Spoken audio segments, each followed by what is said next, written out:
एक बार की बात है। एक बार एक अध्यापक एक संपन्न परिवार के शिष्य के साथ कहीं जा रहे थे। तो उस शिष्य को कुछ मजाक सूझी, क्योंकि उसको रास्ते में किसी गरीब मजदूर के जूते दिखाई दिए। उसने अध्यापक से कहा, गुरुजी, अगर हम इन जूतों को छुपा दे तो कितना मजा आएगा। देखते हैं कि मजदूर पर इसका क्या असर पड़ता है।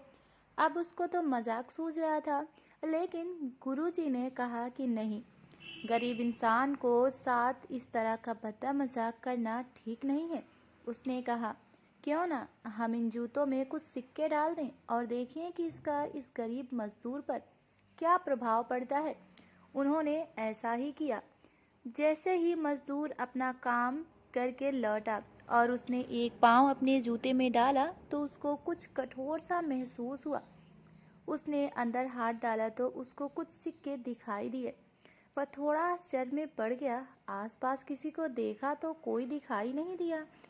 वापस उसने दूसरा पैर अपने जूते में डाला और वापस उसको उसमें कुछ सिक्के दिखाई दिए। अब दोनों जूतों के सिक्कों को उसने अपने हाथों में रखा और प्रभु की तरफ इशारा किया, हे प्रभु, पता नहीं किस भले मनुष्य ने यह सिक्के मेरे जूते में छुपाए हैं, लेकिन जिसने भी छुपाए हैं उसको मेरी दुआ है कि इन पैसों से मैं अपने बच्चों और पत्नी के लिए कुछ खाना और दवाइयाँ ला सकूँगा।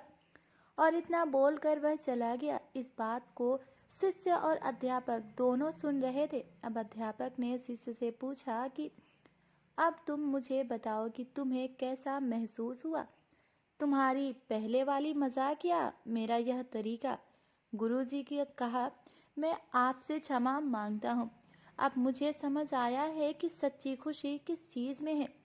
जब हम किसी की मजाक उड़ाते हैं तो हमें कुछ पल का आनंद मिलता है, लेकिन इससे हमें बद्दुआ मिलती है। लेकिन अगर हम किसी की मुश्किल परिस्थितियों में मदद करते हैं और जिसके भी हम मदद करते हैं उसको भी कहीं नहीं पता कि हमने उसकी मदद की है, लेकिन अंदर ही अंदर हमें पता है कि हमने उस इंसान की मदद की है। यही सच्ची खुशी है। जब हम दूसरों की खुशी देते हैं तो हमें सच्ची खुशी मिलती है। इसी तरह खुशियाँ बांटते रहिए, लोगों की मदद करते रहिए और दान करते रहिए जिसके भी आप काबिल हों। जितना भी आप से बन पड़े दान करें, लेकिन दान ज़रूर करें। इसका मतलब यह नहीं है कि आपको कलमसारी या अनिवार्य रूप से अपने रुपए दान करने ही चाहिए, क्योंकि हर किसी की ज़रूरत अलग अलग हो सकती है। अगर आप किसी को पैसे का दान नहीं कर सकते तो कम से कम चीज़ों का दान तो कर ही सकते हैं। मुझे उम्मीद है कि आप सबको ये स्टोरी बहुत पसंद आई होगी। अगर आपको ये स्टोरी पसंद आई है तो चैनल को सब्सक्राइब ज़रूर करिएगा। ऐसे ही शिक्षाप्रद कहानी के लिए हमारे चैनल से जुड़े रहिए।